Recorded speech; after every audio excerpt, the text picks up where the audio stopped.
people's super funds are bigger than they ever have been before, even if they haven't actively involved and engaged in it. People care more when it's a lot more. Like, maybe they'd work their whole life and there was 200 grand in there. Now they might work their whole life and there's $1 million. So people are going, I want to know where my million's at. You're listening to the Financers Podcast. 1, 2, 3, listen. So this is the Finances Podcast. This is the second podcast for the day, Ben.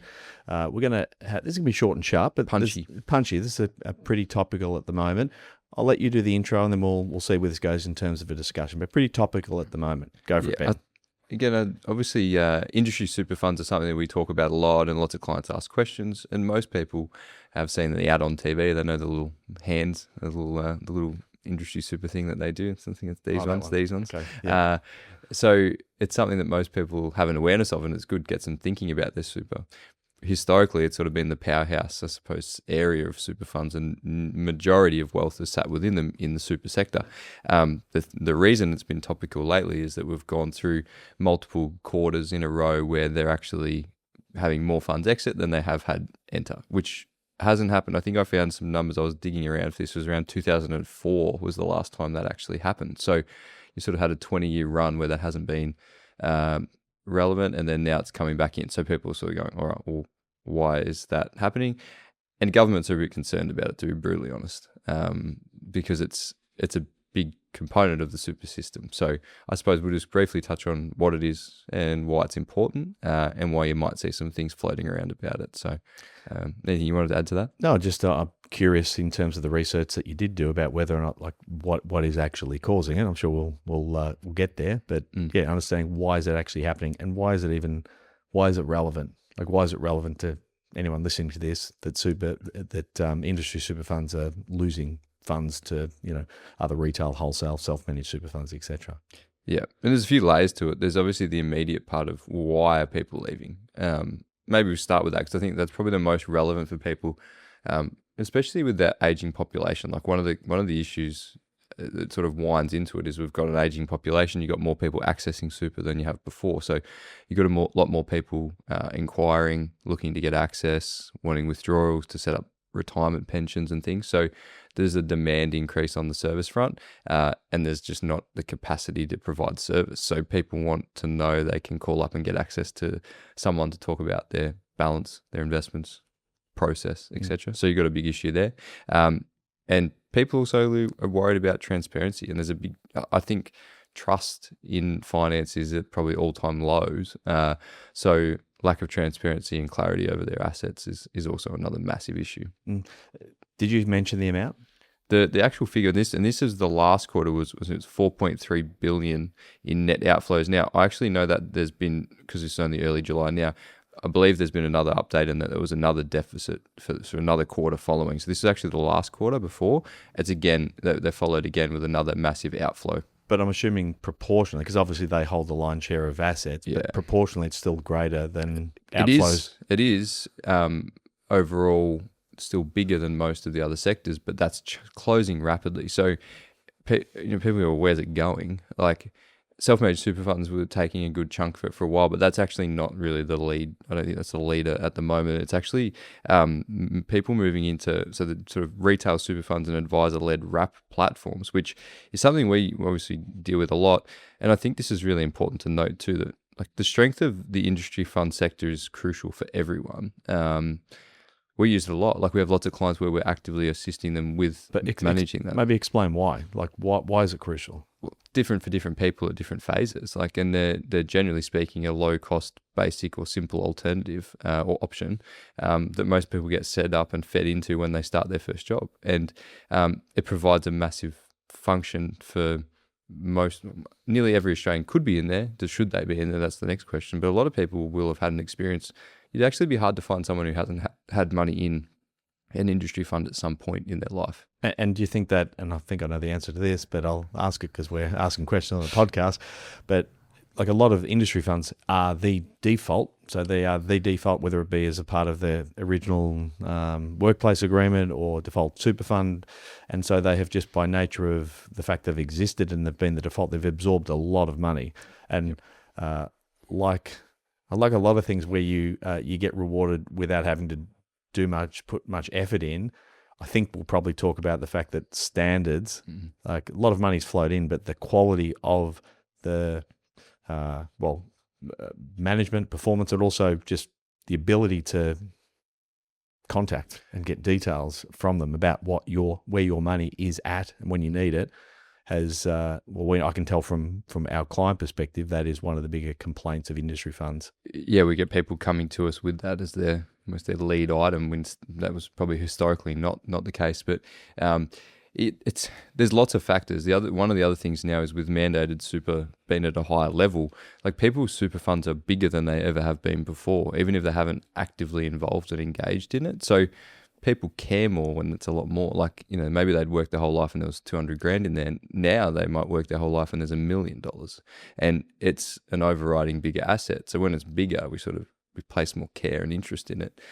So people are going, I want to know where my million's at. Like, there's also more podcasts like this where we talk about it, so people are more well informed about what they can and can't do. Correct, and that ties back into also is around understanding it more and going. And we encourage people, like, no matter what their fund is we want them to really engage with what they've got, because at a point in your life you will become reliant on that. So imagine if you work for 40 years and you get paid every fortnight or week or whatever it is, and then you turn the tap onto your super.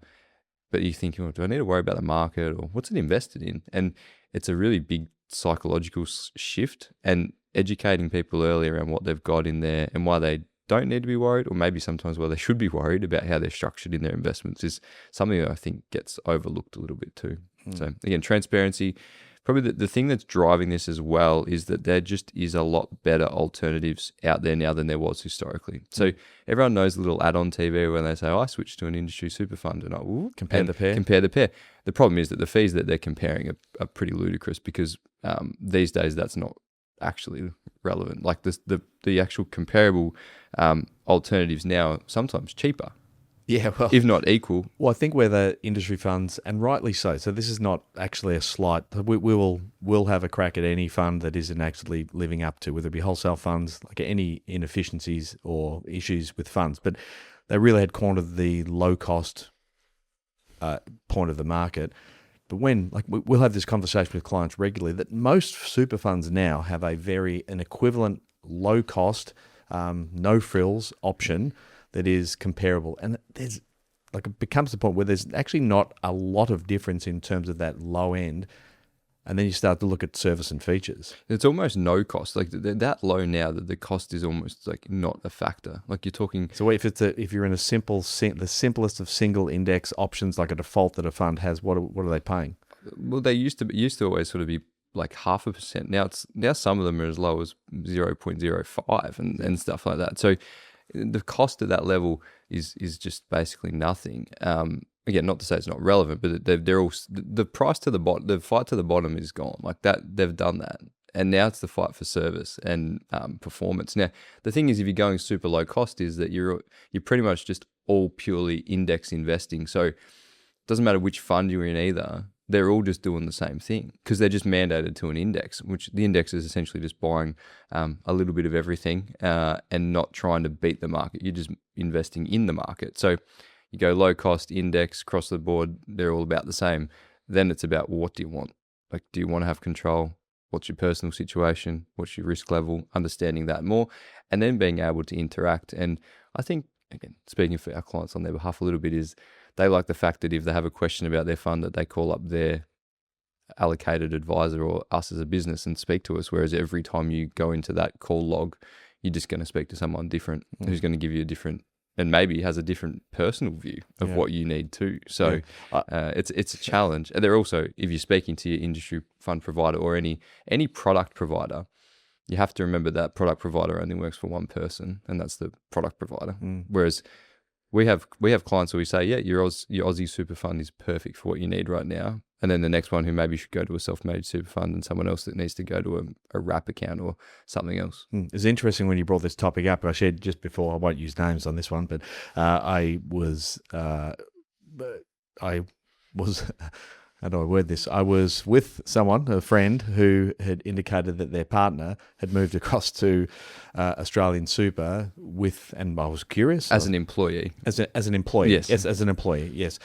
Previously worked in the superannuation industry, trying to evolve technology and service. And I went, that's interesting that there's obviously that it's almost like the canary in the coal mine. You go, they are seeing the writing on the wall of exits of funds under management, and yeah, there was just sort of an indicator, sort of a bit of a peak of what they're actually doing. This person is actually going in there to help improve service standards, technology improvement, because they are lagging significantly. And listen, I get it. I understand why. They've had the lion's share of the market. They've been able to charge skinny fees, not have to deliver a lot as a result. That's changing. Hopefully their service standards improve considerably, and they continue to be a competitive alternative, because we do want competition, don't we? I think that's the key, and I think it is still a low cost option and a basic service provider for many who maybe need that. Like, unfortunately, with the way that our industry is, it's super expensive comparatively to what it had been in the past to seek advice. So people with really, really modest balances and maybe modest means still need somewhere to get some service. Yeah.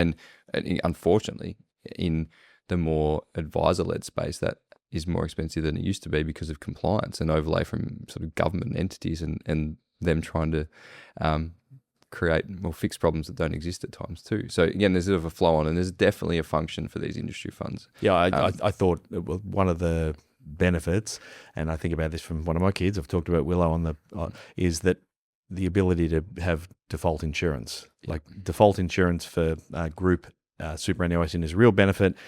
But as you said, I think you mentioned earlier, like super balances on average, they're as high as they've ever been, and people are more aware. It's probably outside of their home, sometimes greater than the value of their home. Should be paying attention, and we do encourage people to take an active interest. They might not be actively managing the assets themselves, but we want people to have awareness of, be able to ask questions, be curious enough, be educated enough to know exactly what's going on with their money, because it's not an insignificant amount of money, and it's going to be what funds the rest of your life. Yeah, and I think again, there's one of the things that you may see, and I've read this scouring a few sort of blogs and things as well, is that people feel that people are getting shoved out of industry funds into advisor-led funds because that's what advisors are telling them to do, and that's why, and it's maybe not their best interest, and that there's some underlying benefit to others. I suppose to be super clear about that is we get absolutely no benefit of people using any super fund. Like, there's no commissions. There's no commissions. There's no kickbacks. You can't even get a ticket to the footy anymore. Like it's that scaled back. There's nothing. So when we are suggesting change in a fund, it's because we see a benefit and a purpose. But at the same time, like more often than ever, we're saying stay where you are. Like you're actually fine, but just tweak the investment option or work on your contribution strategy. And that's our benefit, is we've got that holistic view. We can say, yeah, you've maybe for one member of the couple, yeah, you're staying with your industry fund. Maybe the other one should move. It's different for different people, but we're not tied to either way. Like we're just looking at it more broadly. Yeah, I think that's an important distinction, and maybe only those people that were around 10 or 15 years ago when, products did pay a fee and there was a genuine conflict of interest. It wasn't perceived, it was real. It was genuine. Yeah, and hence Royal Commissions. That is now toast. That's gone. So products and features, like you said before, we're genuinely looking at what is fit for purpose for this client in their situation, their understanding, their knowledge, their want for involvement. So yeah. Again, I suppose the good thing with this is, and again, I always like that there's any sort of media or any sound around it gets people thinking about what they've got. Maybe do they need to look at getting some advice on, am I in the right spot? Should I be changing it? What's the overall picture? Always the concerns when government sticks their nose in these things, which there's been a little bit of murmurings around that and what they could do to try and protect the industry funds. There's definitely, it's very clear, like there's a government overlay behind the scenes of who aligns to that. Do you think the performance test has worked in industry funds' favours or not? I don't think either way. Like I know, and this is factual information, like Rest's been flagged on there multiple times as underperforming. So I'm sure they're not happy about it. a lot of people would be in rest, like all the sort of the retail fund, like that's tens of thousands, millions of people in that fund, and it's getting flagged on an underperform list. Like, I don't think that's what they want. Yep.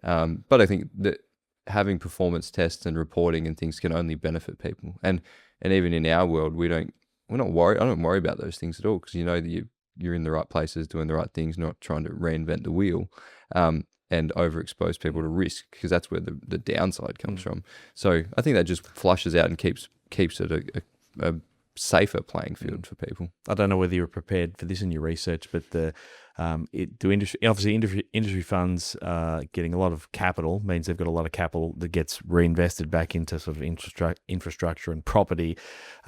Unlisted assets is So do you see that? Has that been an issue in terms of how they value the assets that sit? That's controversial. Depends on who you ask. I suppose, just to be clear on that, it's been a massive benefit of those funds, is that they have been able to pool funds together and invest in unlisted assets. So what I mean by that is, like, Cbus have sort of been known for it as doing construction-based projects that they've got some skin in the game of. So, but there's lots of funds that own farmland. They own all sorts of different things that they've gone and purchased. Now, it's all a bit anecdotal, but you hear some interesting stories about how that gets revalued, and it creates a stability in times, because they just won't revalue the asset. So if you think about a share, like if you've got some Commonwealth Bank shares, the market's telling you what it's worth daily. Yeah. If I've got a chunk of farmland, maybe I'm only doing it twice a year. I don't know. Maybe I pick good times. I'm not sure. Maybe I'm sounding a little bit skeptical. But there's some issues with how that plays out. And I don't think there's any issues in the construction. Again, it's all about industry, trend. No, it's clean. I listened just into said it's clean. She didn't know anything about it. I suppose, again, in those funds is going, okay, what am I actually invested in? Yeah. Like, my preference, and this is a personal one, but I think a lot of people align to this. If I open up my account, my investment fund, and go, or super fund, I can run through and go, I'm invested in that. And I know what they do, and I know what they are, and I can understand it. Instead of going, I've got a percentage in emerging markets, or I've got a percentage in unlisted assets. And you go, what's that? And you go, I don't know. Can't tell you, sorry. That stuff makes me concerned. And we saw a little bit of this blow up a little bit during COVID, because if you get a run on people pulling money out, then unlisted assets aren't liquid. Like, unlisted assets are something that you might be able to sell once in 2 years or more, or might be less. It might be something you've actually just got to keep. So if people start pulling money out, then you get a bit of a run on liquidity, which, again, now we're getting deep into the weeds. But it's certainly something that I think government are a little bit concerned around that. Yeah. Yeah. Yeah. We've gone from 10 minutes to probably 25. We could keep going. So, yeah. Again, I thought it was interesting, because I know that most people, even speaking this just with friends, family members, people I know, they'll ask about, they go, I'm with Aussie Super, that's good, yeah, or I'm with this fund. They go, that's an industry fund though. And rightfully, like, they've had a good reputation. They do have a good reputation. I suppose now the pressure comes on, because now they've got to lift their service capacity. Any other closing thoughts around this? We covered most of it. I don't think so. I think it's just interesting. I'm sure that I think we will all see and hear more about this, because it will become a bit of a political issue. So what's the key takeaway for people watching and listening from this? If you're not sure, just ask. And that's how does my super fund fit within my personal situation? And potentially you're on the money. Like, maybe it's perfect, but how do you know? Like, how do you know without getting advice? Great work. Thanks, Ben. Easy. Thanks, Jay. We hope you enjoyed today's episode. If you're keen to understand more about how financial advice could benefit you, follow us on Instagram, Facebook, YouTube, and Twitter at Burke Britain FP, or Google Burke Britain Financial Partners to check out our client reviews, testimonials, and make a time to meet one of our certified financial planners by clicking Book Now on our website. Thanks for listening. Any information contained in this podcast is of a general nature only. No account was taken as to the objectives, financial situation, or needs of any particular person. Therefore, before making any decisions, listeners should consider the appropriateness of any information with regard to their particular objective, situation, or needs, and seek advice from a licensed professional specific to their circumstances. PB Financial Solutions Proprietary Limited, trading as Burke Britain Financial Partners, are authorised representatives of Acumen Financial Planning, ABN 89051208 327, Australian Financial Services Licence 232706.